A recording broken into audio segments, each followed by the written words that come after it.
advertising platform for publishers and brands. What we do is we display ads on images, as you can see. And usually they are, is it working? Okay, they're contextually targeted marketing messages served on images where users are actively engaged. You can see they're contextually targeted. We know that that image is, has something, there's a connection with the Oscar party. We are about 24 people, and we're local, we're based in Santa Monica. We invented this space. We were the first ad network to do in-image advertising. We came up with this concept of in-image advertising. So we also hold multiple patents in this business. So we are very active in this community, and that's why I'm here to share our experiences on using Kafka and Storm.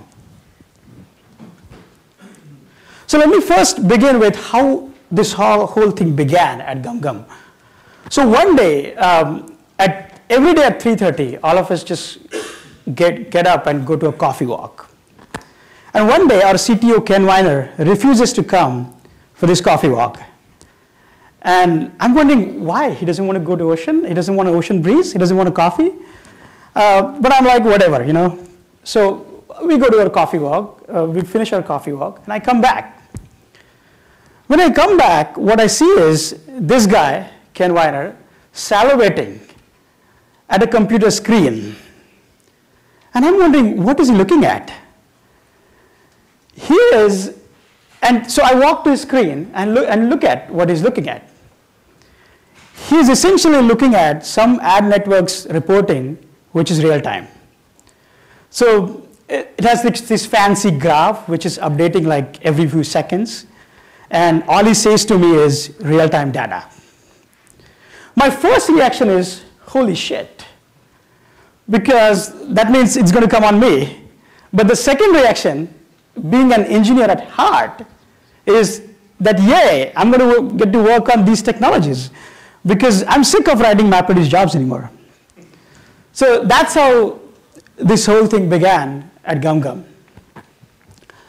And then when we decided to do real-time data, we decided on Kafka very fast. What I was not sure about was Storm.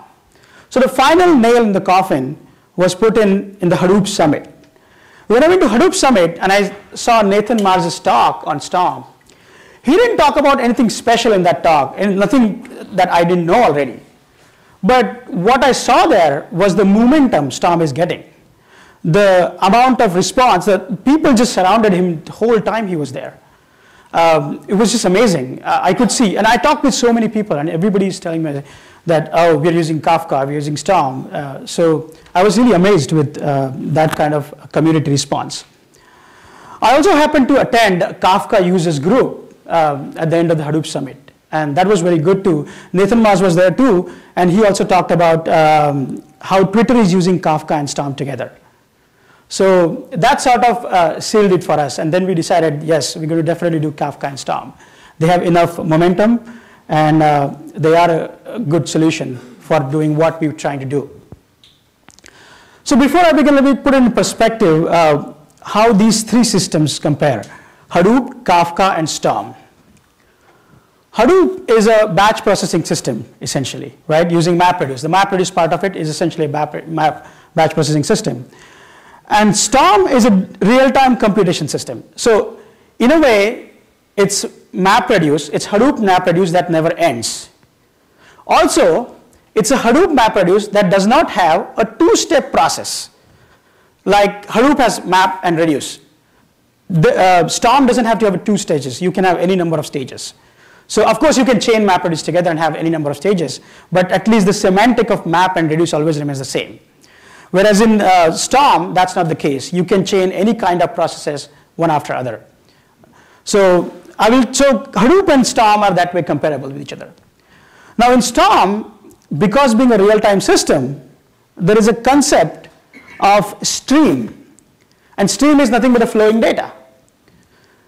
And who provides you this stream? System like Kafka. A Kafka is a distributed messaging system. A distributed publish subscribe messaging system. So a Kafka can provide you that stream, and Storm can consume that stream and crunch your data and do all sorts of aggregations, top N, real-time DRPC queries, that kind of stuff. So that's how those three systems can be compared. So let's begin with Apache Kafka. So Kafka is an Apache project. It is an incubating. It's not a full Apache project yet, but I'm pretty sure it's going to get become Apache project. It's a high throughput distributed messaging system. As I said, the important point, the whole Kafka is structured on really one basic principle, which is sequential disk access can be faster than random memory access. So there's an excellent, really excellent article and design discussion on their website. You should definitely read it. It'll open your eyes. It's amazing, really. And when I went to LinkedIn for Kafka users group, I asked them, why Kafka? Why not just shard ActiveMQ, right? Essentially, it's the same thing. But then he said, we actually were doing that, and we faced so many problems that we decided to write our own publish subscribe system. So that's how Kafka originated at LinkedIn. This is what a typical Kafka deployment looks like. This is what our Kafka deployment looks like. So any messaging system, publish subscribe messaging system, has three components, right? One is producer, broker, and consumer. Producer is the process that sends messages. Broker is the intermediate storage. And consumer is what is the process that's going to consume the messages. And here the difference is that everything is distributed. So there are many producers, there are many consumers, and there are many brokers. And all the brokers are coordinated using Zookeeper. This arrow should have been from here and here also. That is assumed, I think. So brokers, so that's a broker cluster. So what they recommend is not to go through Zookeeper when you are producing. So you can put a load balancer in between and simply start sending messages to the load balancer. And the load balancer can then in round robin fashion give messages to any of the broker. And when the consumption, what we are doing is we're going through Zookeeper so that we don't have to manage any of the state. It knows, it remembers where it is. So I'm going to talk about all that in detail later on. But this is how a typical Kafka cluster looks like. Of course, this is the Kafka cluster, essentially. These are your processes. Producers and consumers are your processes. So let's take a look at sample producers. There are two types of producers in Kafka. So these are essentially two classes. One is called a sync producer, and other is called async producer. The sync producer is the synchronous producer, and async producer is the asynchronous producer. That means whenever you send a message using sync producer, the message is immediately sent to broker, and the call returns after the message is sent. But when you use async producer, the call returns immediately, and internally it batches the messages. Internally it sends messages in batches to the brokers. So that's the main difference between, so obviously async producer is faster because the call returns immediately. You can obviously configure compression. There are two types of compression supported, Snappy and gzip. We do have gzip enabled in our production system. And they also have a lock, sure, yeah. Where are these messages buffered? These messages are buffered on client, which is on producer side. Client? Yeah, producer side. So if you lose it, Yes, that's right, that's right. So there are two parameters you can configure in the producer configuration. One is the time in which you want them to be flushed, or the number of messages that you want to be flushed. Or you can configure both of them, and it'll just keep running, flushing at both those intervals are achieved. They also have a log4j appender, so you can simply use the log4j appender to start writing messages to the broker. We are not using it because we use logback, so it's not, the log4j appender is not really compatible with it. And So this is the typical producer code. It's pretty simple. You can see you're setting all these properties. The detailed discussion about these properties is given on Kafka website. But you can see here I'm setting the producer.type is equal to async, and compression codec is equal to 1, which stands for gzip. And then this is the main client, which is producer. And each producer is going to have one connection per partition. So essentially it's a connection, one connection per partition. And I'm going to talk about what partitions are in a few minutes. So you just hold on to your reference of, instead of, it's not a good practice to close the connection every time. And the reason is, especially if you're doing an asynchronous thing, there are background threads that are sending all these messages. Also, there are background threads that are doing lots of stuff. So you should hold on to producer object. You shouldn't close it. There is a shutdown method on it which you can call when you want to actually shut down your cluster or something. So let's move on to the brokers and topics. So it's a publish subscribe system, so everybody knows what a topic is, right?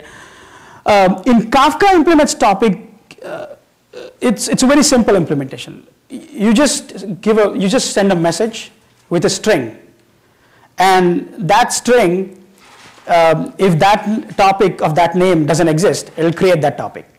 So there is no configuration or anything. You don't have to like pre-configure any of the topics. It just gets dynamically created.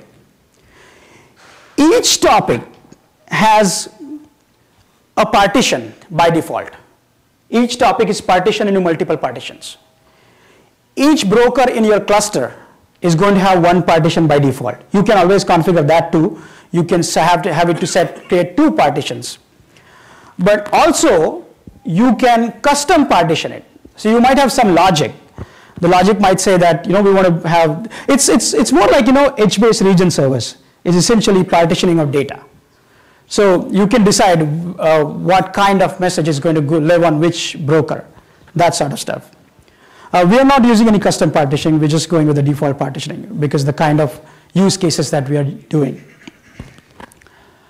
So that's what a topic is. Topic is nothing but a string name. You just start a topic with a message.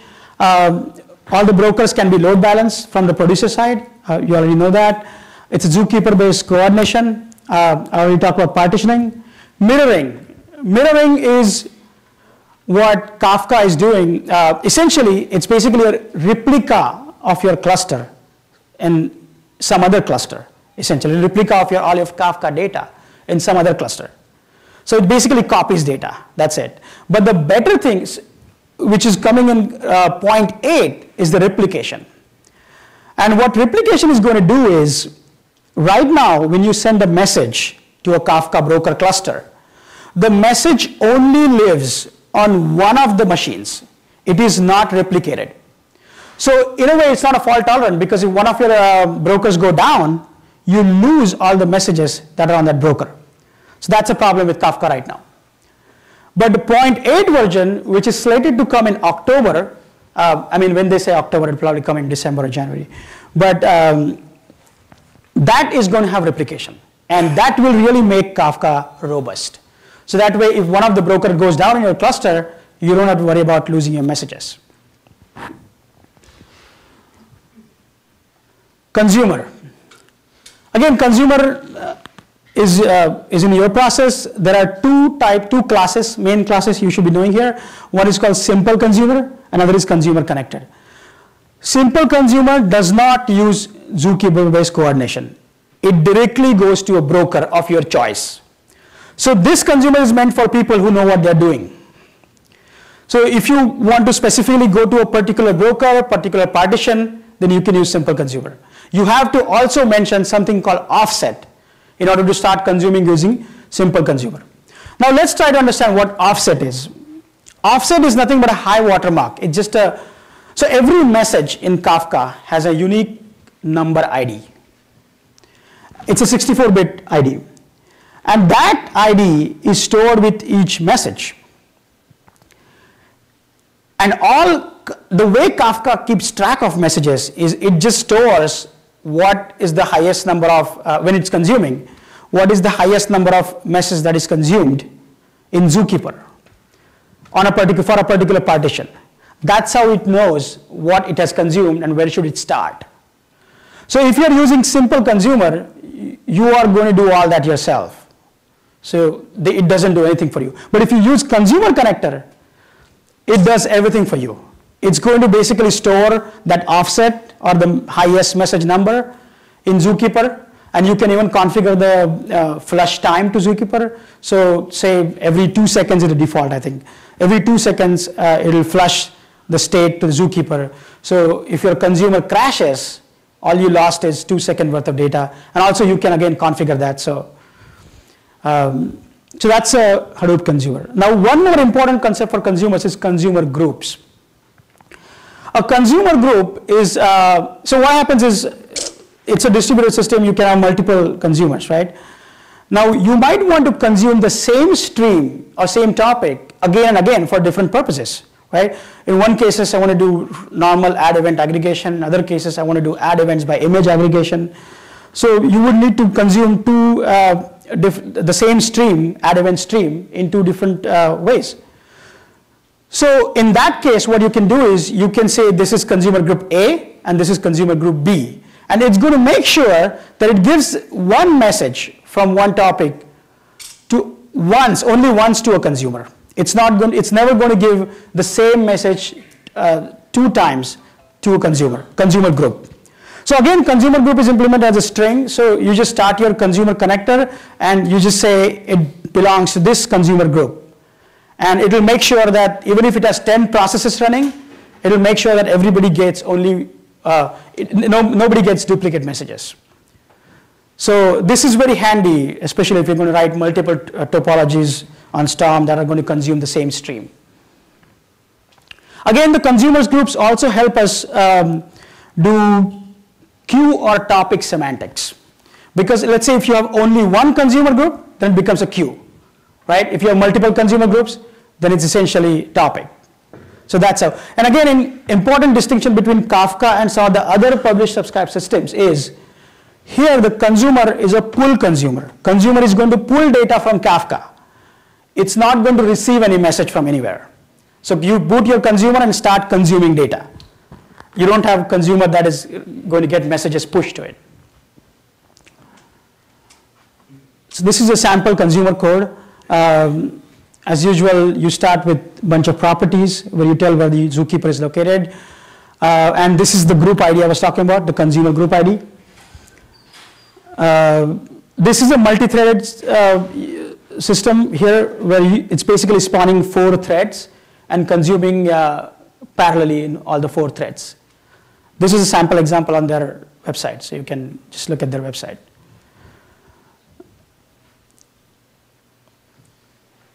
So this is GumGum's Kafka installation. Nothing fancy. We just have 100 million messages per day right now. And just LinkedIn sends 33 billion messages every day, just so that you know. Kafka is amazingly robust. You know, what I found was, I actually had a C1 medium cluster before, but there was just no CPU used at all. So I basically downgraded my cluster to M1.small because it's just, there's no CPU. Even memory is like each of them are, with the 100 million events per day, it's consuming 250 megabytes on each broker. That's it. It never goes up. It's just really, really well-written software. We have one Zookeeper. I know you might point that out. There are 2 schools of thought whether you should have a big Zookeeper cluster or not. But right now, at least we have one Zookeeper. 72 hours of retention period. Retention period is something you can configure in Kafka. A retention period is amount of log it's going to keep, amount of data it's going to keep. You can configure it as number of hours, or you can configure it as a number of gigabytes of data that you can keep. So, yes. Stored in the memory or on disk? No, on disk. That's the, yes. Are you using EBS or? EBS, yes. We're not using any IOPS, reserved IOPS or anything. It's just a normal EBS volume. Yeah. So we have a 100 gig disk for those. So 72 hours of retention period. Right now we have 10 producers, and that consumer number is wrong because we just added a few more consumers today. in a new topology. So 10 producers, I know 12 consumers. We have gzip compression enabled, and we have string messages. The reason I mentioned string messages is because you can use Avro, protobuf, or any of those other things also. Kafka lets you configure your serializer for it. So, but we are not using any of that. We're just using string messages right now. Yeah, so in the diagram, you're showing that the producers go to the load balancer, the consumers go directly to one of the brokers. Right. How do you, I guess? How do you choose? Yeah, basically, if you're a consumer, just consume. Yeah, because you don't need to keep track of anything when you're sending, right? It just send. We don't care where the message goes. Our partitioning scheme is not a custom partitioning scheme. That's why we can afford to have that way. Okay. Yeah. So make sure you don't consume the same thing more than once. No, that consumer takes care of it, Kafka. So these are the problems we faced. Actually, there are not that many problems. Just 3 problems is pretty good for a 0.7 version of software, right?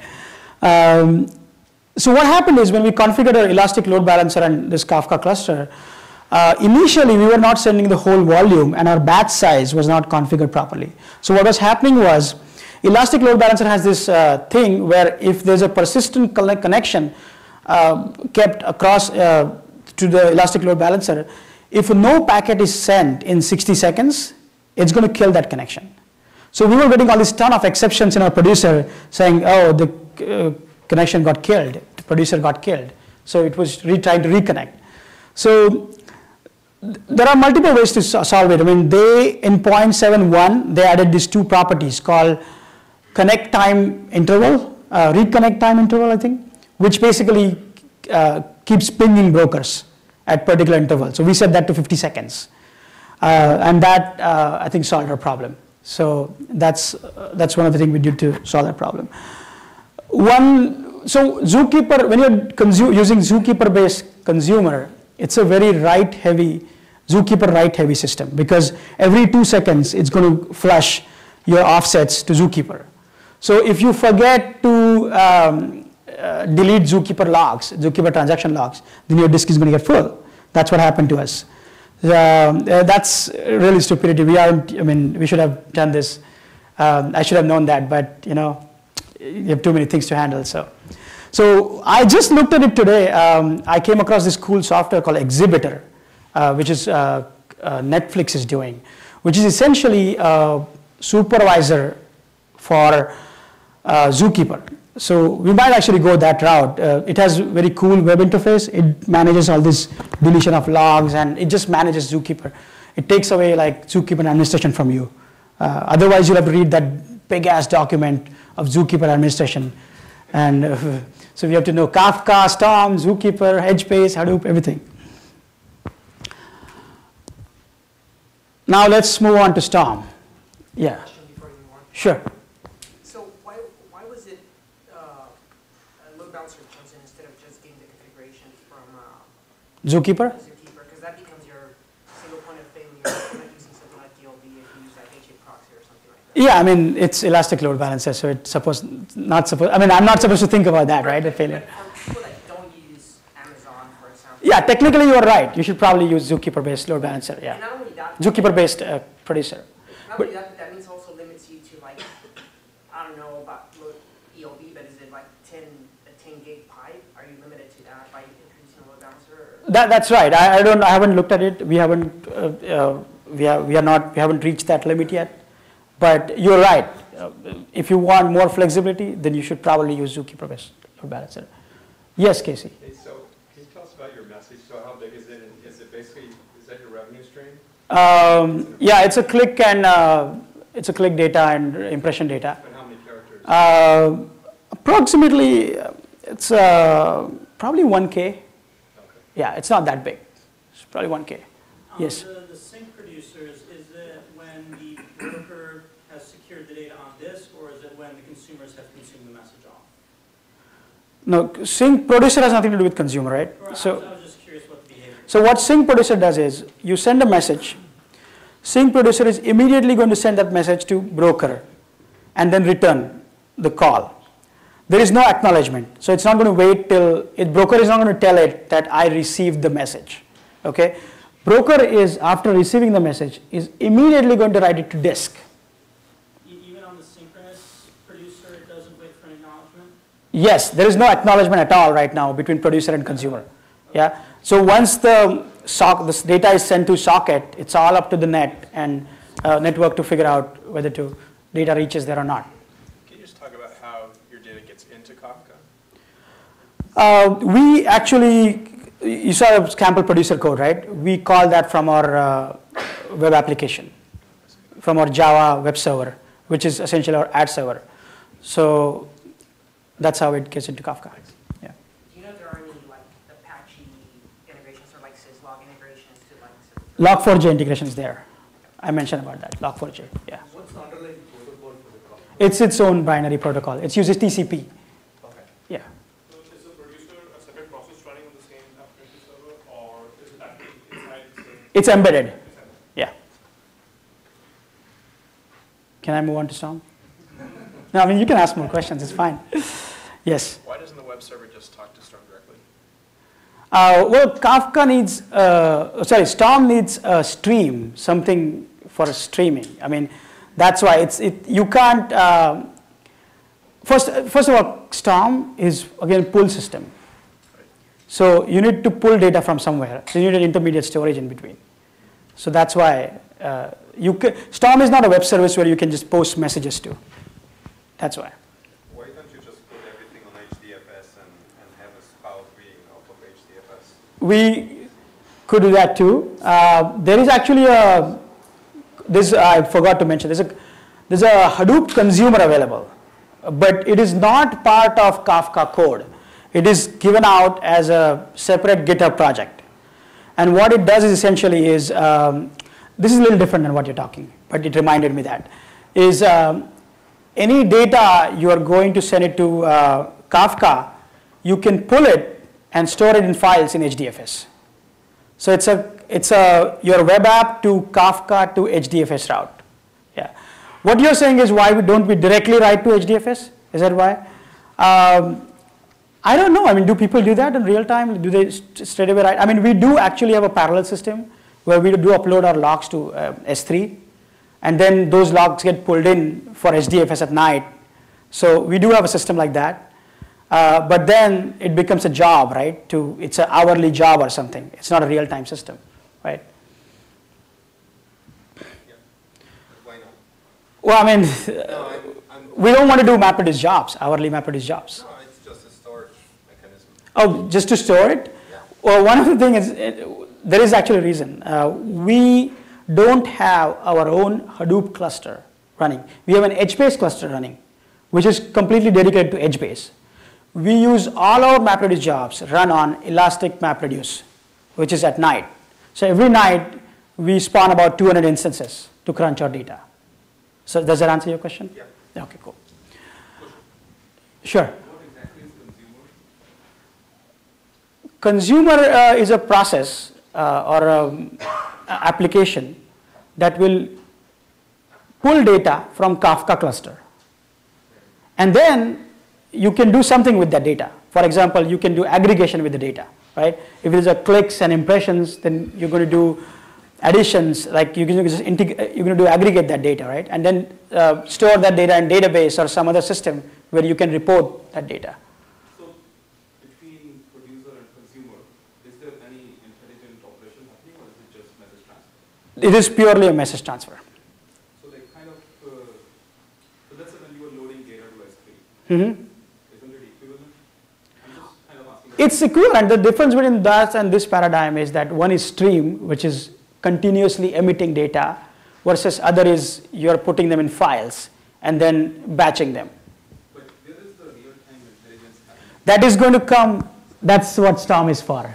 So Storm consumes data from Kafka and we crunch that. That's the real-time part of it. Yeah. I think there's one thing, the replication, right? There's no replication in this system. Right. And you mentioned that this is your revenue stream, right? Well, so that is correct. That's why what we are doing is we are running two parallel systems right now. but every day passes, we get more and more confident about it. And we also going to keep a backup log. So in effect, something goes wrong, we can go back and mine those logs. Once if the broker goes down, you lose the data. That is correct. That is correct. That is correct. But it's in a couple of months that's going to get fixed. So it's a matter of a couple of months. The question is the message order? Yes. Yes, that is correct. Thank you. Messages are ordered in Kafka. So all the messages are always given to consumer in the order they were received. That's why the offset is also an ordered number. Yes. Is there a timeout for the messages where it's when you go and receive the... That's the log retention period, which is 72 hours for our system. You can configure that as number of hours, or you can configure that as number of gigabytes. I know what I mean is if when a consumer is consuming a message, is that message going to get invisible or is it going to get deleted? No, it's not like SQS. It's not like SQS. So you're right. The message immediately becomes invisible to the same consumer group. But to a different consumer group, it's always available. And somebody has to go and delete this message? No, you don't have to delete it. It will never give out the same message twice to the same consumer group. And what if there's an exception in the message? Well, you're going to handle all that, right? I mean, in that case, what happens is the way it is written is, so let me go back to the, so in here, you're doing your processing, right? Until this completes, it's not going to mark it as consumed. So you can throw an exception here, and then it's not going to mark it as consumed. Yeah. Also, if you're really, really cautious about these things, you can choose to store your own offset in Zookeeper or somewhere else. So you don't have to use Kafka's Zookeeper-based consumer. You can use the simple consumer in which you keep track of all that stuff. So that's an option. Can consumer be a remote system? Yes, consumer is a remote system. Yes. Are all these configurations hot swappable, or you have to restart all your processes to? That's a good question. For producer, I don't think any of these are hot swappable. But again, producer is just a connection. So you close that, you just restart it, and you can resume. Brokers, you have to restart processes, I think. I'm not 100% sure, but I'm assuming they're not hot swappable.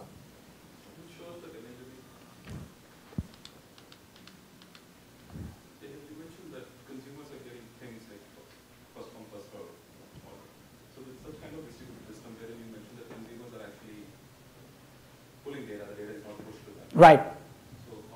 So So what happens is, let's say all of these 5 consumers belong to one consumer group, right? If you are connected using the Zookeeper-based consumer, what it's going to do is it's going to keep track of each consumer and what it is consuming in Zookeeper. So every 2 seconds, it's going to flush that offset. And because of that, it's going to know that this particular consumer is consuming this partition's this offset. So it's not going to basically overlap that. even if you have just one consumer, the messages are distributed amongst different brokers. Right. The Zookeeper probably keeps track of like the order in which they are distributed in different brokers. Yes, what happened is because there are partitions also, right? So it is smart enough to like assign different partitions to different consumers and that kind of stuff. I don't know exactly how it does it. So if consumer is asking broker 2 will deny, no, I'm actually way ahead of broker 1, so you go to broker 1 first and then come back to me. The way it does is all the intelligence lies in the client, the consumer itself. It does not lie on the broker side in Kafka. So that consumer connector class has all that intelligence, which is so it keeps checking with Zookeeper all the time. I can say the Zookeeper already has information about it, and so when you say that I'm consuming, Zookeeper will return the information, and the client computes which broker to go to. So Zookeeper tells where. Correct. Zookeeper is just a synchronization mechanism. Synchronization mechanism, right. Can you bring up new brokers dynamically, or like if one goes down? You can bring up new brokers dynamically, yes. So if we added a 4th, they would come up and things. Yes. Zookeeper. Yes. Okay. Yes. And of course, you'll have to add it to your load balancer, otherwise You won't get any messages. Right. Yeah. Or if we're using the Zookeeper producer, it would automatically. Yes, it will. Okay. So question on like adding a broker dynamically, since it's doing partitioning, Mhm. you add a broker dynamically, how does it rehash? Always, no, there's no hashing here. There's no hashing here. Because see, the send is happening completely in round robin fashion. It's not like memcached client, So it doesn't, in this particular architecture is done only when you don't care what broker your message goes to. If you care what broker your message goes to, then you have to implement your own partitioner. So if I have my own custom partitioner, if I add something like Then you have to handle it there. That is going to handle that. Sure. is there a possibility that the message can get corrupted from producer to consumer? There is a very small possibility. It hasn't happened to us yet. They have some tools given for they have a consumer offset checker and they have a lock segment examination tool. I don't know the exact name of that tool, which allows you to essentially possibly repair and examine certain segments of your Kafka log. So they have two provided tools to do that kind of stuff. Would this be recommended in like mission critical applications, not just the social? After replication, I would say yes, not before replication. Is the message ID, if you said there's a unique message ID, is that Per partition, per partition. Is it per topic also? So what happens is, partition is below topic in the hierarchy. So each topic is going to have multiple partitions. Okay.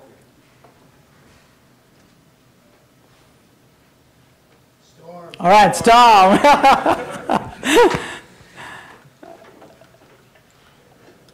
All right, so this is where Storm was originated. So it's a small company called Backtype. People think that Storm was originated at Twitter. Storm was acquired by Twitter, and Storm was originated in a company called Backtype. The really crux of Storm can be explained in like three simple concepts: spout, bolt, and a topology. A spout is a piece of code that's going to create the stream of data. So this is the code which is going to pull messages from Kafka or any other system, SQS, AMQ, whatever you want, like HBase, wherever. This is what creates the stream. And bolt is nothing but a piece of code that does some operation, some intelligent operation of aggregation, whatever you want, on that stream. It's that simple. So Storm can be explained in these really three concepts. And topology is nothing but arrangement of spouts and bolts. Topology is nothing but an arrangement of spouts and bolts. So you can have n steps. That's what I said in the beginning, which means in like map reduce job, you don't have map and reduce 2 steps. You can see here bolts are chained. So this spout is sending messages to these 2 bolts. This bolt is doing some operation and then forwarding that message, possibly in a different format, to the next bolt. And the next bolt is going to do something else. So you can basically have 10 steps, 11 steps, 12 steps, however steps you want. In a simple topology, you'll probably have 1 spout and 1 bolt. It is even possible to write bolt-less topologies, just a spout, if you put some code in spout, but that's not recommended. So what it does is, it uses, as of 0.7.4, it uses 0MQ to do this message transfer. 0MQ is not a publisher-subscribe system, or it's not a messaging system. It's just a network library. So the name sometimes fools people. So it's basically meant for TCP sending. So a spout, so this arrangement of spout, 1 spout and 2 bolts, is called a topology. And that's what Storm is. So let's take a look at a physical architecture of Storm. So how do you deploy these topologies in production? Again, Storm is a distributed system. It has multiple nodes in it, and those nodes are coordinated by Zookeeper. There is one master node which is called Nimbus, this is not a critical master node. This can go down and still everything will keep running. It just does administrative tasks. It also hosts UI and that kind of stuff. So this is not a critical thing in the Storm architecture. Supervisors are the machines which are going to do real work. These are the machines that are going to have your spouts and bolts. So spouts and bolts run here. Spouts and bolts run here. And Nimbus just manages. So you submit your jar to this Nimbus, and then that supervisors can pull off that jar of Nimbus. And again, you can bring supervisors dynamically because it's all zookeeper coordinated. So the Nimbus would automatically know that there is a new supervisor has come. So these are the, so besides Nimbus and supervisors, inside supervisor, what you have is workers. And each worker is one JVM. It's a different process. So what you have to do is you have to define essentially slots. How many slots am I going to offer in this machine, this supervisor machine? How many JVMs can I run for running my processes? So, and they communicate to each other with a port. So you have to designate ports from that. So the normal convention is to designate 6700 onwards ports, 6700, 6701, 6702. So in our architecture, we have 5 ports. So 5 JVMs can run on one supervisor. That JVM is nothing but a worker. It's called worker in Storm terminology. Then comes the concept of executor. Now this concept is brand new. It's 19-day old, to be precise. On 2nd of August, Storm 0.8 was released, and executor concept was introduced in Storm 0.8. It wasn't there before. Before that, in 0.74, after worker directly came tasks. And task was a thread. Task is essentially a thread. So you have JVMs, 5 JVMs running in each supervisor, and then each JVM is going to have a bunch of threads, which is your task. But after 0.08, it's executor, which is a thread. And then each executor has number of tasks within it. So that's how, that's a typical Storm physical architecture looks like. This is the Storm UI. So generally on Nimbus machine, it is customary to host three daemons. One is the Nimbus daemon itself. Other is the UI daemon, which makes this interface possible. And the third daemon is DRPC daemon. And I'm going to talk about DRPC later on. As you can see, this is a 0.8 cluster. We have 3 topologies running. And the fields that you see in this interface are exposed by Nimbus using thrift interface. So if you want to do something with it programmatically, you're free to do that. So you can use those thrift interface to connect with them. So how do you write a spout, a bolt, and a topology? So a spout can be written simply by implementing iRate spout. There are other kinds of spouts available, and I will talk about some of them later. But to keep it simple, I'm just saying one kind of spout, which is iRate spout. And when you implement that spout, you essentially have to override open, close, activate, deactivate, next tuple, and declare output fields.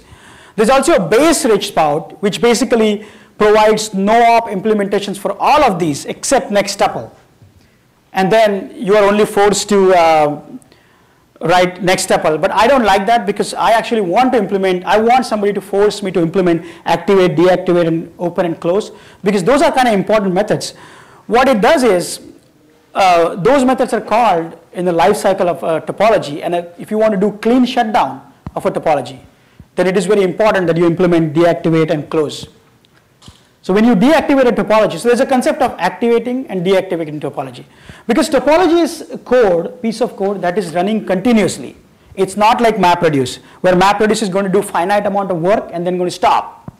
right? It's not like that. It just has a continuous stream and it's just crunching data continuously. Because of that, you have to have some stopping point, right? What if you want to put the new version of your topology, right? Deploy a new version of your topology. Then those deactivate and close methods are the points where you let you cleanly shut down those things. And a bolt is nothing but, again, an interface called iRich bolt. And you have prepare, execute, declare output fields. The declare output fields method essentially define the protocol of the message transfer between spout and bolt or a bolt and bolt. So that's where you declare that my message that I'm going to emit for the next bolt or the next bolt is going to look like this. It's going to have these fields. So you declare there field A, field B, field C, and then you can basically use those names to get that from the in the next bolt, to get those fields from the next bolt. So that's your protocol. Bolt must acknowledge. Bolt must acknowledge. If bolts fail to acknowledge, then your JVMs will crash. And the reason they will crash is it keeps in a memory list of non-acknowledged tuples. It keeps in the memory. So because of that, if you keep sending data to bolt and the bolt doesn't acknowledge that he has received that data, then this queue here on spout is going to keep increasing. And one fine hour, your memory is just going to go out of memory, right? Your JVM is going to go out of memory. So it is very important that each bolt must call ACK method on collector. So, yes, go ahead. The bolt, since bolt is like holding the data, do we have like some kind of a replication or failover? What if the bolt? No, bolt is not necessarily supposed to. Well, spout is not holding data again because your data is in Kafka or some other system, right? But as you said, like if the bolt does not give you an ACK. Oh, that's right. Yeah, that's just the number of tuples it's holding. Yeah. But in that case, if you, I don't know whether it's persisted. I don't think it's persisted. So you lose it, essentially. So actually, there is a discussion after that. I'm going to tell you about non-reliable spouts and reliable spouts, wherein you can actually make sure that in case of such a failure, the whole batch gets replayed. So those concepts will come later. So does the board acknowledge after every message or in batches? It does after every message, but in Storm 0.8, they have introduced concept of batching. So you can do a batch ACK in 0.8, I think, not in 0.7, 0.4. And like the board processing, does it process like lots of messages at a time? Yes. They say that in a 0.8, 1 million messages per second is what they have clocked. And can it join with the data on the disk, which is like non-real-time data? Yes, we do that. We hold some data in memory as a cache, which is used to do our aggregation stuff. But there must be a limit on like. It's up to your JVM. So each worker JVM by default has 768 megabytes of data. It depends on your machine configuration, right? If you have lots of memory, then you can configure each worker to have a lot of RAM, and then you can hold a lot of data in between, right? But it's limited by that, essentially. I think you had a question. So since you can sort of compose bolts and spouts, could you have a bolt that basically acknowledges other bolts? So maybe Yes, it does that. That's correct. It always acknowledges the last step. Yes. That would allow you to do like a transaction. Correct. Yeah, sort of, yeah. So let me go to a sample topology. Let's see how a sample topology looks like. So this is actually a real code from our topology. You can see topology builder. There's a spout mentioned there. There's a spout initialized. This spout, I have written this spout. There are lots of inbuilt spouts available. So this is a good news. There is a spout available for Kafka. Actually, for Kafka, there are like 5, 6 different types of spouts available, just because Twitter themselves use Kafka. So they have everything available. And in 0.7.4, when I was using those spouts, none of them were working. They had bug. So that's why I ended up writing my own. And Nathan has actually acknowledged that there is a bug in those spouts. He has fixed it in 0.8. but we had our topology running before that, so I had to write my own spout. So that's a spout, and then you can see there's an aggregation bolt, which is doing nothing but doing some in-memory aggregation, and at a particular time, it's just dumping that aggregated data in database. So it's that simple. It's really simple. One thing that I really, really like about Storm topologies is that there is a concept of this in-memory cluster. So the code that you're going to develop, you can just test it on your machine without even having to install Storm.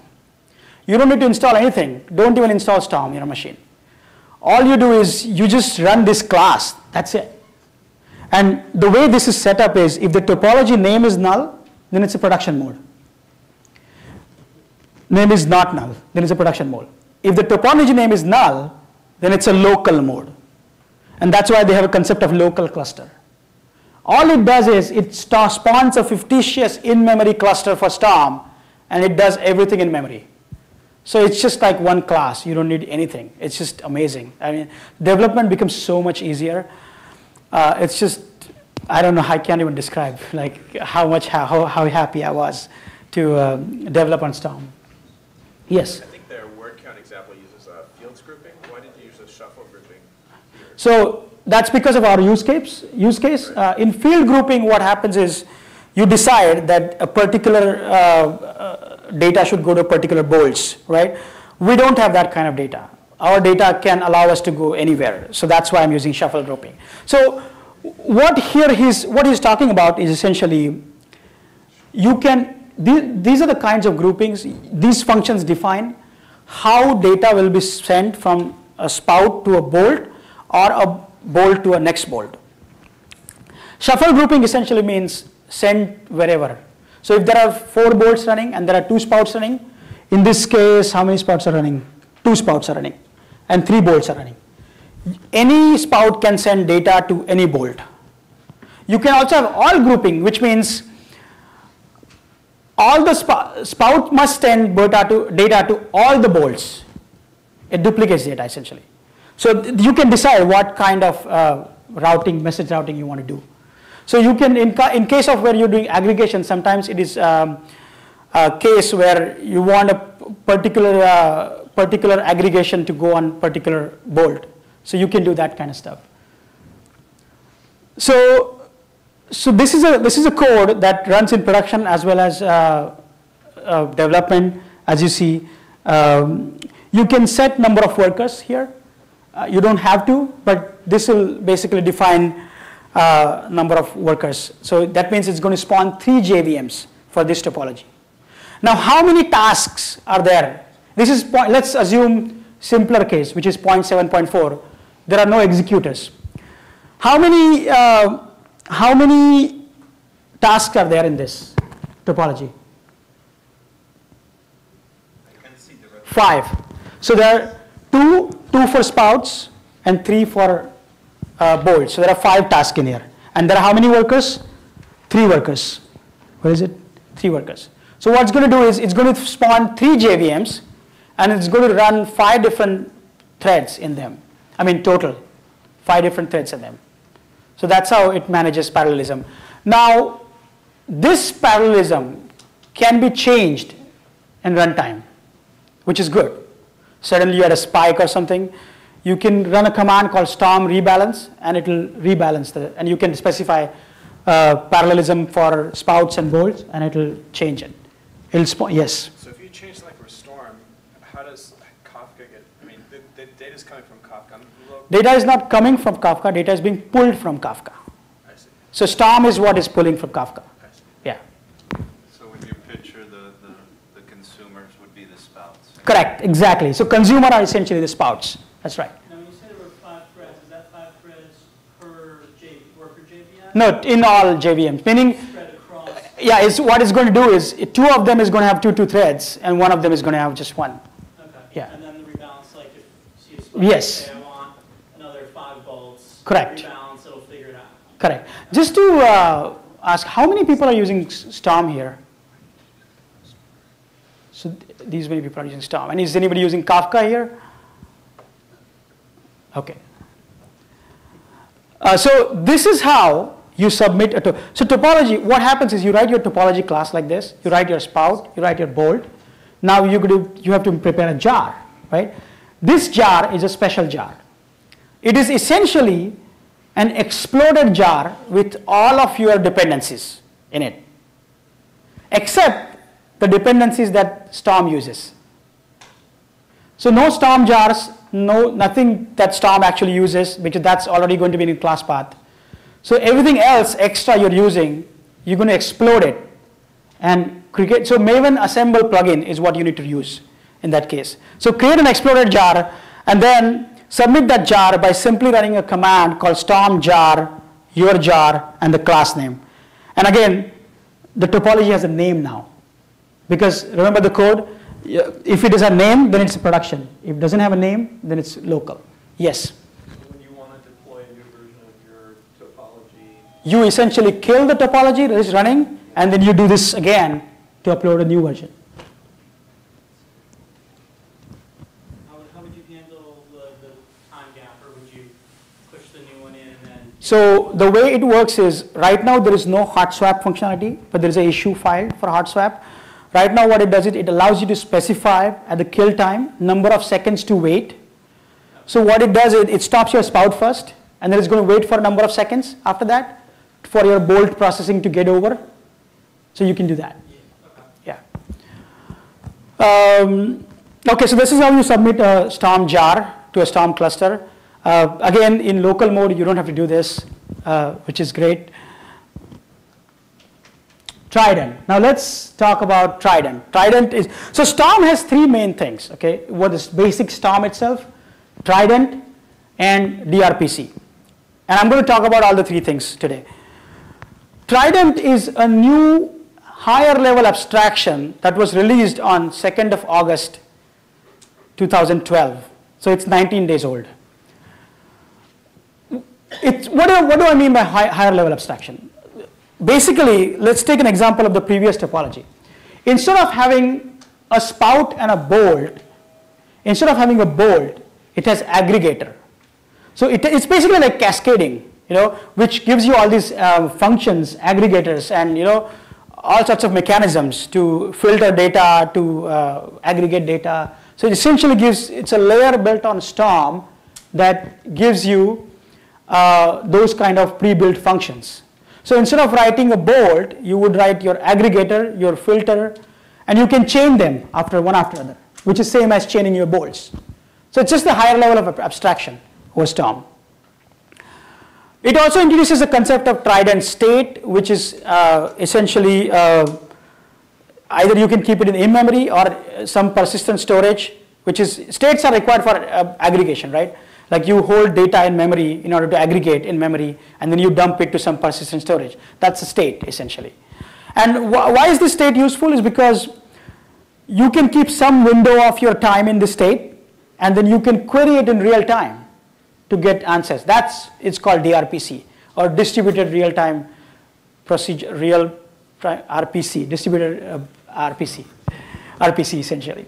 So that's a Trident state. And again, you have group stream, which is, you can specify that do this kind of grouping and then group the stream and then send it to the next bolts or next aggregators. It has functions, filters, aggregators, and the query that I mentioned. So it's essentially, let's take a look at how a Trident topology looks.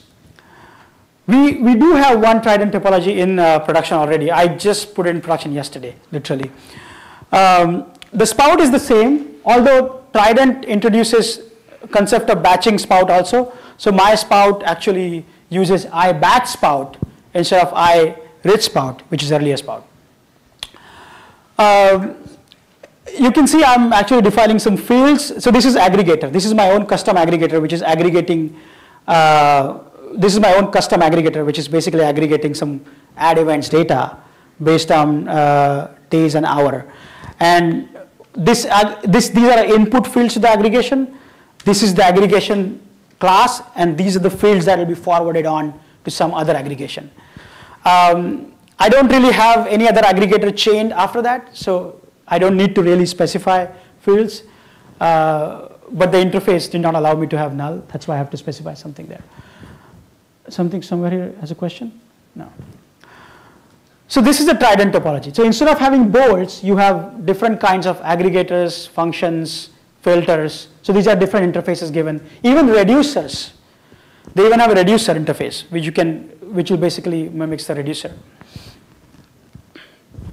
Underneath creating bolts? Yeah, underneath, essentially, yes, that's correct. You can go to, it actually shows you those bolts in your Storm UI. Yeah. Yes. Trident DRPC, which is distributed RPC, essentially. So what it does is it uses the existing topology and existing state, but it allows you to do this, some operations on it, and then it gives you a client which can connect to all these various bolts, query them, and then combine the results and return back to you. So that's real-time querying. That's real-time querying, essentially. So, and this returns in milliseconds, literally, because it is parallelized, right? So it depends, of course, it depends on your use case. I mean, but yes? But did you say that this RPC connects to the bolts, not the spouts? Yes, that is correct. So what it's going to do is, or essentially what it does is actually, it does a state query, but state is essentially a bolt internally. So let's take an example here, okay? I'm opening, so this particular DRPC topology is built on the earlier topology. So just below that, it uses the same stream, same spout, same bolts. I don't have any extra bolts written. I mean, this is a different example, but it has another topology which is doing word count, word aggregation. What you're doing is, here you're saying for each word in this, basically for each, pass these arguments. So you're passing some arguments here. Then group by that, by a particular word, a particular field called word. And then you have a state in memory, right? In some bolt you have a state, which is for aggregation purposes. This actually queries that state and says, count it. This actually queries that state and gets all the state. And then executes a count function, executes a sum function after filtering the null values. So you can see essentially what it's doing is it's chaining all these 3 or 4 bolts. But instead of having a generic bolt, it has filters, queries, and group by and each functions. So you understand the abstraction? It's this next level of abstraction over, yes? Will it clear the state out from each of those? That depends on your implementation. So we can actually ask it to, once you retrieve the data, clear it out before the next. no, it's not going to clear the stage because that's not a, because remember this is already running a topology which has a bolt. You can't really clear the state, right? You can just query this. This is a query. This is a read-only operation, right? Once you, in your operation here, you can do whatever you want to do with that data. Right. But you're not touching the original data. Yes? So where does the output end up? So output is a JSON, and it actually return back, this is how you do the query. So DRPC client, you call DRPC client is equal to new DRPC client. You generally, it is customary to host your DRPC server in the same node as your Nimbus. It's a different daemon. So no, so what it does, it returns you back. See the system.out.println, it actually returns you back as JSON. It's going to return you back JSON. So in 8.0, can you specify what node you're going to run what bolt on? If you implement your own scheduler, which scheduler is something that tells you where to run what. Yeah, like if you had a big, like beefy machine and you had. Yeah, you can do that. If you have, then in that case, you'll have to implement your own scheduler. Okay. Yes. If bolts have their own, if bolts have state, where's the fault tolerance coming from? So you're not supposed to keep that state in memory forever. Generally, the practice is you aggregate for some time, few seconds, minutes, and then dump it to some persistent mechanism. That state is historical. So that's where if you lose any state, you have to rerun your entire No. That's where the, let me see where the, that's where the, okay, so let me talk about those three kinds of topologies. So there are three kinds of topologies that are possible with Storm 0.8, which is non-transactional topology, transactional topology, and opaque transactional topology. Opaque transactional and transactional topologies give you all these features which let you do exactly one semantic.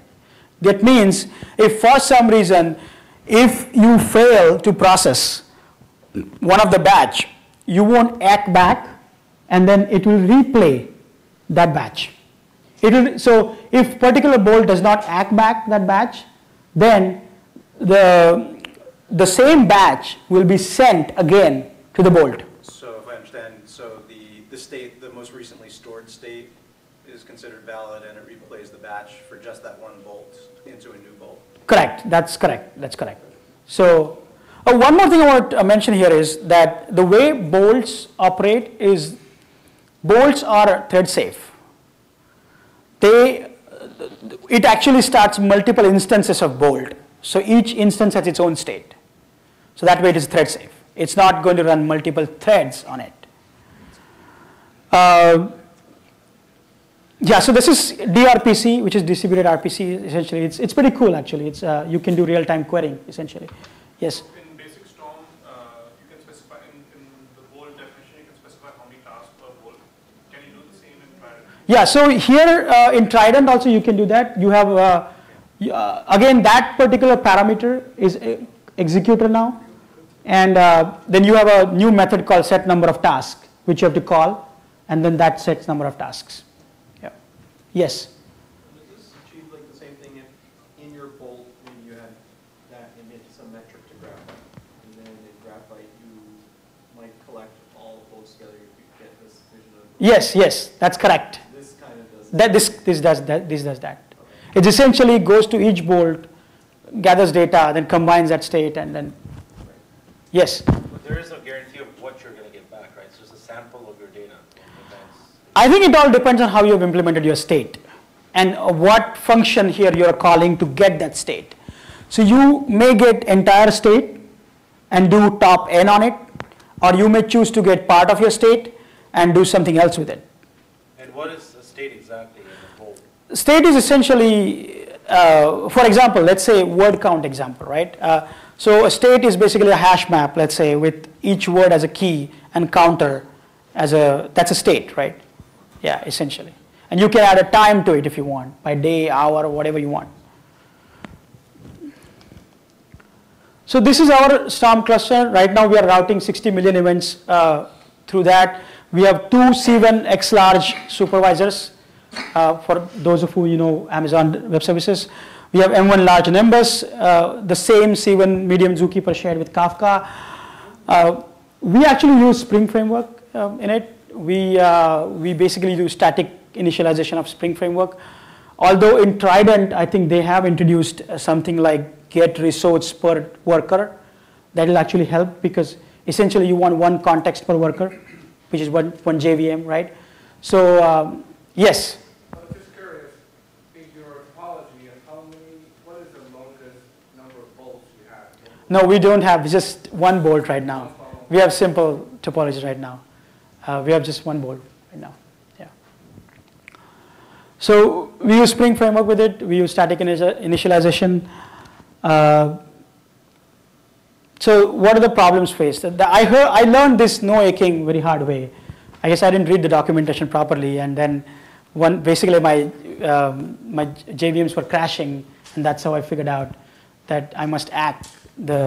See, what happens is I wasn't writing transactional topology. I was writing a non-reliable topology. So I assume that if you're writing a non-reliable topology, you don't need to act back, right? But that's not true. You have to act whether you're writing a non-reliable or a reliable one. Again, for 0.7.4, the Kafka spouts are buggy. So I faced a lot of problems. I had to basically abandon all that stuff, and I had to write my own spout. That is one problem I faced. There were minor mistakes. There are minor mistakes in documentation. They're not super big deal. I have filed issues to fix them, and they immediately get fixed next day. So just be, careful about it. If you understand it well, then you will catch them. It's not a big deal. These are the problems that we face, so it's not, nothing catastrophic. These are some of the projects that, one of the projects I worked on, I have my Kafka spout open sourced on GitHub. I have also written a Spring Kafka template, just like JDBC template or something. So you guys feel to use it. I think it is 0.74 compatible. It will work in 0.8, but I haven't tested it. Kafka template will definitely work because Kafka template is Kafka specific. It's not really Storm specific. Also, our friend Alan Day here, is Alan, has written a connector for R. So you can write bolts in R, is that right? Yeah, that's right. It uses the multi-line protocol instead of Storm to write in Python or Ruby or whatever. Okay, so these are the two interesting projects for you to take a look. Please go to these sites and take a look. This is very important. Very important. You're going to go home and send an email to this. You don't need to send your resume, just send your LinkedIn profile. That's enough. Okay? And that's it. Thank you. Oh, our team members are here. I want to call out Ken Weiner, our CTO. Can you stand up? Ryan Rosario, our data scientist. Where is Jared? Is Jared here? Jared Rapport, our talent acquisition guy. And we have to take him everywhere, And where is Tony? Is Tony here? He had to leave. Okay, so Tony, our SVP of communications, was also here. He was taking all the photographs. So yeah, we are also hiring. That's it. Yeah. What was the purpose of them adding that extra level, the executor? Executor? Yeah. So it's actually very interesting. They did it to, so what happens is, let's say you define your topology and you give parallelism hint to it. Sure. Let's say I want 3 workers and I want 5 tasks. Sure. The moment you do that, your threads, number of threads and number of JVMs become fixed, right? Now you want to do a topology which requires 100 bolts because of the kind of grouping you are doing, a kind of reducing you are doing, and you want each bolt to do a particular reduction, right? You can't do that because then you'll have to do the 100 threads that way, right? So by introducing executor, they have separated that from this, meaning you can now specify a number of tasks which is not really physical number of threads. So you can have only 10 threads but 150 tasks running, and that way you have 150 different kinds of reduction running in there. So that's why they did it. Now, in the policy you said that you're supposed to write out the data, the aggregated data every so often. Is there any special mechanisms, or just as the data comes in, you just check every now and then? So in Trident, there are special mechanisms. In basic Storm, there aren't any mechanisms. You are supposed to implement it all by yourself. In Trident, there are all these other interfaces you have to implement, and they allow you to do all sorts of transactions and all sorts of stuff. Yes? You said in your bolt you actually write everything to your database direct, right? Yes. Do you actually batch things up and then do something? Yes, that's correct. That's the batching. We aggregate in memory and then just dump it in database. So it reduces number of SQL statements by drastically because you're aggregating in memory. Yeah. And then what was your idea behind using only one zookeeper? That's true. We probably will have a zookeeper cluster. Again, this is we are not 100%. Even though every production data is flowing through it, it was literally yesterday we released real-time data first for our consumers, meaning our internal consumers. So it's getting there. Yes. Okay. So like in your bolt, do you have like a timer that's like dumping stuff out? That's interesting. Very interesting question. So no, but Storm offers something called tick tuple, which is you can configure it for each bolt, and every few seconds, every few minutes, it'll just send you this special tuple. And then when this tuple comes to you, do something else, like dumping in database. That's your sample rate. That's your sample rate, yeah. So, but what we are using is the batching mechanisms provided by Trident. Yeah. Yes. Have you looked any further into the scheduler interface? No, I haven't. I'm just curious, what kind of problems you found with the Storm Kafka bolt that you use for your stuff available? So the Storm Kafka bolt in 0.7.4, especially the transactional and opaque transactional spouts, have a bug in which, let's say you have stopped your Storm cluster and your data is backlogged, meaning, so Storm has a retention period of 72 hours, right, in our case. Let's say 5 days you didn't do anything. And it deleted the data of the offset you last consumed because of the retention period expired. Now you start those bolts, they start throwing errors. They just can't even start. So there is actually 2 methods you can call on it to reset the offset. Those don't work. That's buggy in 0.7.4. Those problems are fixed in Trident Kafka spouts. So basically, the state that it keeps the data. Correct. That's correct. Yes. Is there a spout that can just kind of like tail a log file directly? So let's say you're just writing. I guess you can write one. I don't know whether there exists one, but yeah, you can write one, I guess. Yeah. So it sounds like this good scenario for doing data crunching. What if you just want to use a traditional kind of message queue where you have consumers pulling from a message queue, doing something, but not necessarily adding up numbers? Is that still good use case So, for using Storm? yeah, absolutely. I mean, that they have AMQ, active MQ spout available, so people do that. But isn't that what Kafka is? Yes, but he's saying if you don't want to use Kafka, I guess, right? Like for image processing, Still using Kafka? No, I think you mean. Oh no, then it doesn't make sense to me. Yeah, then use Kafka, right? Yeah. Would you sort of recommend Storm as, if we're using Camel for a few things, could Storm easily replace that? I don't know what Camel is. Sorry.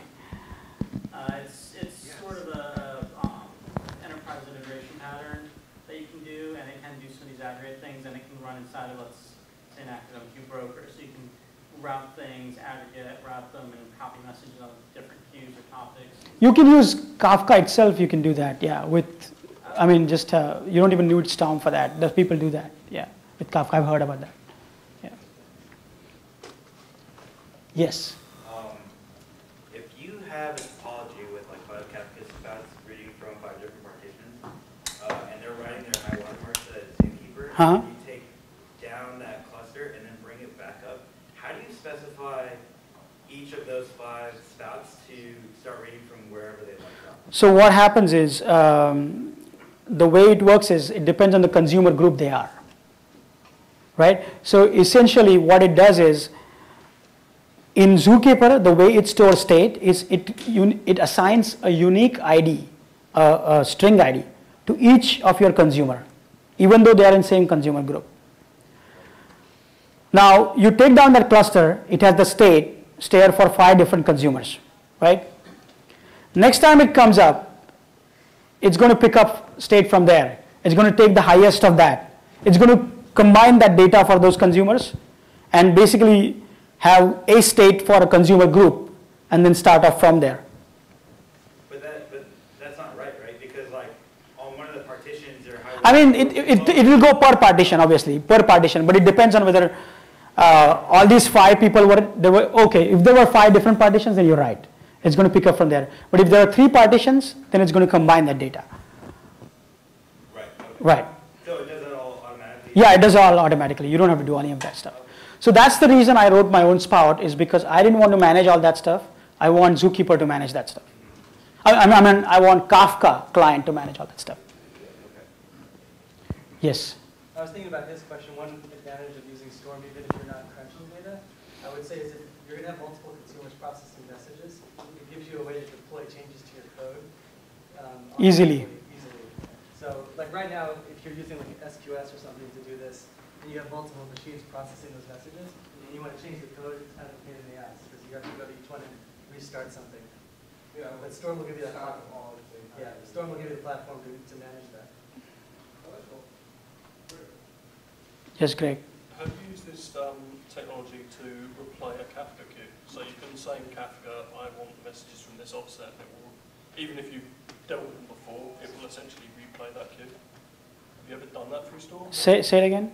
So in Kafka, you can say, give me the messages from this offset. Yes. And it will essentially replay. Yes, yes, yes. No, so there is a spout available for that in 7.4, which is a simple Kafka spout, which basically, what it does is that spout stores its own, it uses simple consumer and uses its own state in Storm Zookeeper, not in Kafka Zookeeper. But again, the problem with that is it has the same bug.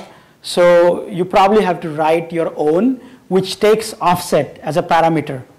Initialization, that's what you'll have to do. Yeah. Any more questions? Yes, well. You have done 0.7.4, right? And did you push like 0.8? Yes, yes, yesterday. But did you have to make a lot of changes? No. No.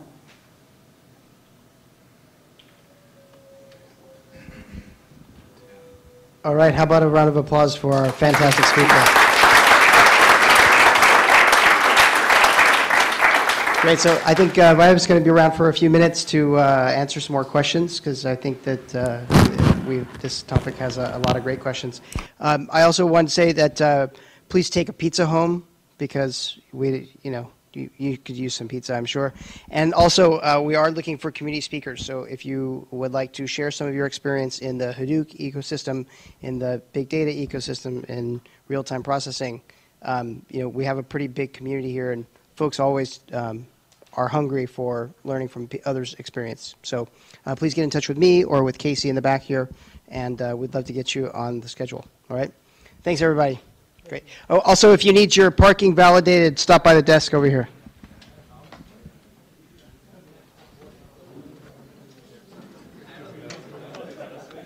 It doesn't work unless I take the top off. Thank you.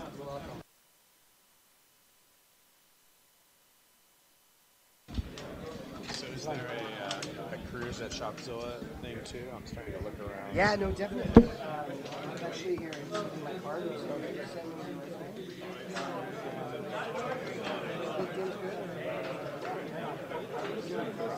what type of positions are you looking for? We're hiring for software engineer, data engineer, Are you looking for like the technical project manager? Send me your I'll go get some water. Are they all on the positions are on your website? They are. They are. But if you send me an email, it's like the fast pass. Okay.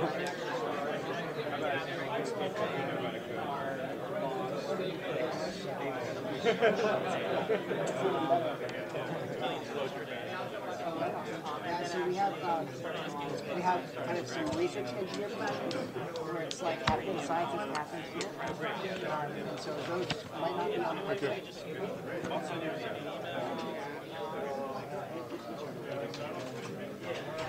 Jody, where did you get the pizza from? It's great to hear. It was good. I had to take 3 slices actually, yeah. But, thank you for these events up, man. I don't know where to find people like you. I was in Phoenix. And, we came up with the name. Club.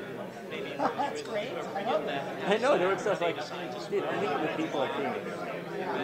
They heard Hadoop 6 months ago.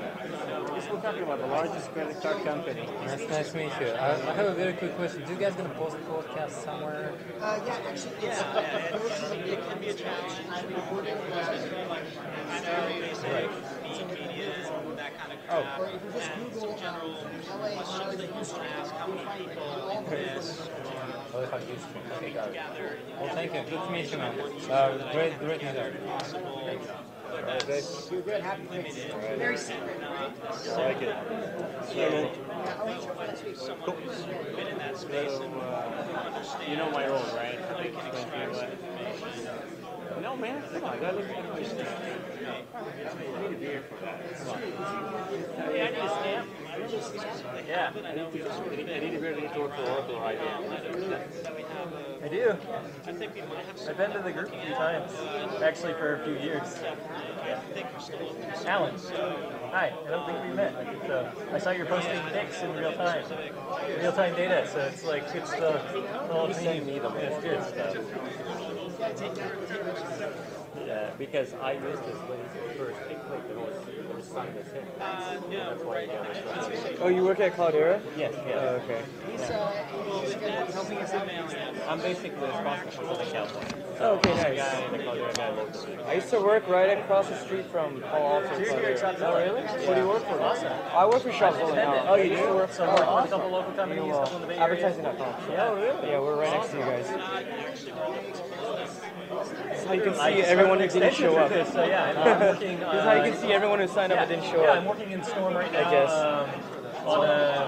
So what do you do, Harold? Because I remember him, he's sales, right? It's sort of like a social signals processing project.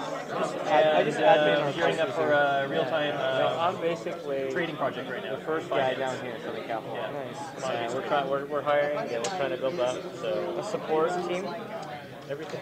Sales and support and everything. Yeah, everybody. We're trying to grow. If you know good. Where's your office? My office is the bedroom Your house? downstairs right now because a lot of this when we work at it, we work from home. I mean, we don't. I mean, eventually we have to get a office, but I mean, right now there's no point of doing that because most of us will be out. Either you're consulting or you're working sales in the field. Cool. That sounds really cool. Oh, interesting. Uh-huh. Well, it's good running into you, Harold. I'll probably see you around. Yeah, it's a great platform. I've been working with, I guess some of the pedigree of it is that Nathan was working on cascading, so I know him from that community, and just, yeah. Yeah, so if you want to do cutting edge statistics in real time, that's why you want that, right? Yeah.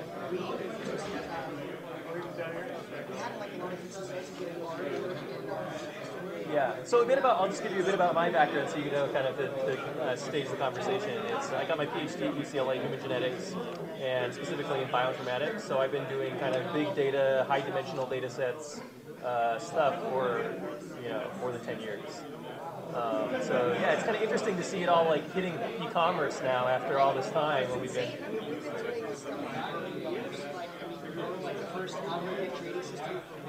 Yeah. Mm-hmm.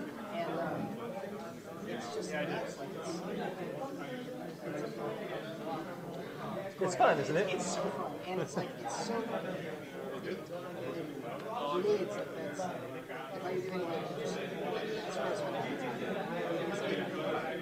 It's like I was telling these guys, I said, and so I know that my son is telling me that I need to know. I just don't know how to do it. So I'm like logging in, right?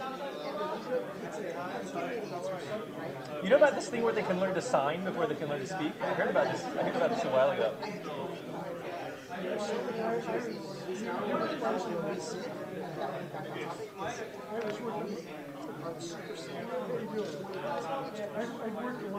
You're right. Uh-huh. What's going on? One whose name's just kind of scratching the surface because we found that those easier things are getting harder. So like adding value to it, it's just the business we're starting with. As it turns out, you are a product of the stores on Saturday. Like Audi, we love upscale outdoorsy people. Right? I don't really like this model very much, but okay, if you say so. This guy is working on informatics. Right? This guy is, at the end of the day, he's a store, shopkeeper. Don't let all this stuff. So I'll tell you about pivoted world. So last Sunday we were at the LA Children's Hospital conference. Did you hear about that? No. That was actually, there are a lot of guys like you there. And our data science guys, I brought Josh Wills, we were there. Uh-huh. Yeah. Is this like City of Hope or? That's the marketing of that, right? And then they do this data set, and they let people hack on data. Is that one? So, I mean, So who do you work medical for? records did it? Where do you work? I'm an independent consultant right now. Really? Yeah. Here's, Sure. yeah, who's sending your info We're to? literally jumping into this. Jody, Yeah, I'm right now looking for more projects in like data modeling and statistics. Yeah. That's what I work. So you can imagine we take these super offers, right? $2 million offers for merchants. We're trying to extract all those features, right? Which validated. I was on brand, category, age. Right. I guess I didn't. It's for matching the consumer to the correct, because they fit into some store. Is that the idea? Yeah. He's gonna try to hire you. Yeah. So he gets you. So if I was to kind of present this to make sure I understand concretely, would it be like a certain presentation of a product may be more appropriate for one consumer versus another, and you'll see that your buy-through rate will increase? Different parts of our product space have different levels of integration density, right? Things with a SKU have a lot of rich data. Things without SKU. Yeah. Great t-shirt. Very different. Right. It's a great t-shirt with cotton with parrots. Yeah, it is. That's not a lot to give me, right? Where Oh yeah, electronics is so. So you see, like, there's just different methods for different areas in the product space. We're just trying to extract these features, right? And our offers are churning all the time, right? So it's hard to have statistics like individual, like, products sold at a merchant. So we have to have this layer of abstraction where we know, oh, in the context of TVs, Sony is an important brand, right? I see. So you're rolling up in So multiple roll it up dimensions. and have it so that kind of longitudinal data one level up. Yeah, Because this data is moving fast, right? Yeah, so you 20% can basically build indexes on each of these derivatives that you're making and look at market trends. And use them to match these consumers. Yes. Match on both sides. Uh-huh. So what's your role at Shopzilla? Great, so you're the guy to talk to. Something like that. And I got the scientists now on the team. Awesome. Yeah. After you're done with them, let me know. Yeah. Josh is always No, we're actually looking for, but I'm not gonna. I'm not. Jody will not invite us here anymore. Here's my. I'll give you my contact, but first priority goes first. Okay, you have the host, right? All right, I'll find you before I leave. Far more evil than he is. How do I pronounce your name? Ferris. Great. Here's my contact. Just evangelist. Evangelist? I'm like, so, my role is like evangelist. He's like, dude, I need a beard if I'm going to be called evangelist, right? I need a beard and a What about the shoes? Let's see the shoes. Right? Yeah, it's a little fancy. Yeah, I don't know. A beard and a yes. So, that's really cool that you wrote it. Yeah, well, I needed it on these. One of these projects, we needed it right now, and then the one that's coming up, I know I'm going to need it too. So yeah. And I've been a big R junkie for a long time. Yeah. It comes out of biostats. Yeah. So the original author's at Genentech now. He was at Institute for Systems Biology in Seattle. Thank you guys for putting together.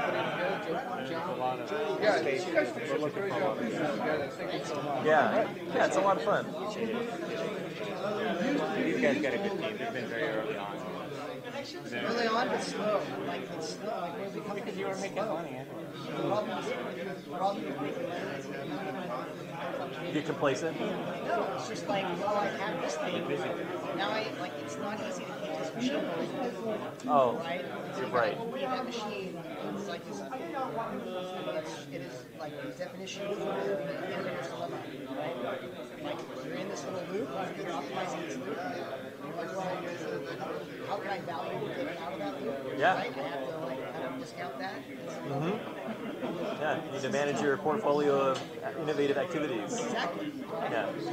And I would guess a lot of that comes down to vision at the top, and I've seen that you guys have been hosting these things for a long time and have been around in the space and always, keeping up with what's going on. So it's interesting to hear that you say that even in what's clearly an innovative company, you still feel you've got these kind of problems. Oh, I feel like totally slow. We started out as this data company, we just got busy selling leads. With this dream of kind of being an intermediary, right? Like, we could sit between the consumers and the merchants, right? What if We have people a sell? huh? What if people sell? Google sells us leads, and then we sell them back leads, which is always fun. You like kind of wash your money in that. Yeah, like started out as a data company, right? We started as a research company. I used to sell research to the merchants. Started as BizRate. Right? So BizRate website, that's us. It's like product, aggregated product info? It was aggregated consumer satisfaction. Oh, like reviews then? Reviews, right? And you would normalize the reviews and... Normalize the reviews. So really, I mean, the reason why I joined the company, there was like 10 guys, and I went to lunch at CTO, and we were walking back from lunch, and I think just pare back the business model, so I get it. And I'm like, the merchants let you collect their data, and then you sell it to them. He's like, yes. I'm like, and they pay more. He's like, yeah. I'm like, more than once. He's like, oh yeah. Yeah, right? They're giving you raw materials, you're adding some know-how, and selling them back. It's like academic journals. It's kind of rad, right? And then, as it turns out, research is vitamins and leads are meaningless, right? Like, when times get tough, people stop buying research, but you never stop buying leads. Yeah. So you need them to run the business. So the stuff that you're building right now, who are you going to sell it to? Are you going to be the one consuming it, or are you going to try to sell it back to your We're selling it, so this other business we're getting is the audience business. So we take the retail data we know about users, right? Where they shop, right? Reputation management badge on 20,000 websites. So I know where you shop. For some of those websites, I know what you buy, right? And so... yeah. All right, we got to get that ping pong thing going. Yeah. We need a rematch. We'll do that. Should we do that? Sure. I think I have to. Just Jody and Sean. All right, we're gonna bring it on. Yeah. This guy's crushed us. I thought you said paintball and I got excited, and I realized it was ping pong. Yeah, good to see you, Isaac. Don't be a stranger. I'll come on. We went to HBase, there was an HBase sponsor. So, basically, because you can do real-time bidding on exchanges now, right? So if Time has a new detergent for new moms, they don't have to buy and This guy's in eHarmony, right? Hulu. Yeah, I've read it before. So they don't have to buy they don't have to buy, if an advertiser wants to get to new moms, they don't have to buy babycenter.com ads, right? They can just know that this cookie is a new mom. Yeah, They can show anywhere across the world, right? So you take the pervasiveness of that, our density of data that we have on consumers through all these touch points, and starts getting really interesting, right? Like Audi, they love upscale outdoorsy people. And I would classify you as upscale outdoorsy if I saw you on REI, right? If you bought a Lululemon yoga mat, right? If you were on the yogamats.com publisher or something like that, right? So I'm like, oh, that's an upscale outdoorsy person. And Audi loves to advertise the upscale outdoorsy. Whole Foods. Right? So Yoga moms. Right? So because I see where you shop, you're a product of where you shop and what you buy. Right? At least in the eyes of advertisers. Sure. Big brand advertisers who don't really care about clicks. Yeah, it's sort of a different perspective on demographic data. It's like you're shopping. Right. And And I'm sure there's some correlation to, the distortion to like real demographics is probably not too off base most of the time, but yeah, it's probably more like a sub-segmentation. And then we have all this really rich data from this survey from Salesforce. Yeah. By the way, people can answer as many questions as you ask them. One time we did a test to see how many questions they would answer. It was like 27 days survey. And the comments were like, I can't believe you gave me answers. So then from there, we do this like lookalike model, right? Like, because that set is small, it's going to get that really understand. The full vector, okay. And then we do some lookalike modeling to kind of lay that out. It's really interesting. So that part of the business is really just Interesting. So that's a real-time service for doing profiling and alignment to known customer prototypes of some kind? Yeah, kind of like, it's almost like old school Prism. It's like tool segmentation. Okay. soccer ball, there. Uh-huh. Yeah, that part of the business is really good. Yeah. So yeah. So yeah, I'd love to get in touch with you. Okay. Yeah, I live in Culver City, so I'm super close. Yeah. Yeah, I'll shoot you an email or give you a call or something. Just got your info. Yeah. How's next week looking, roughly? Although my wife texted me, don't host any more meetups. It's like until our kid is at least 6 months old. Yeah, really. I'm surprised you're here. Yeah,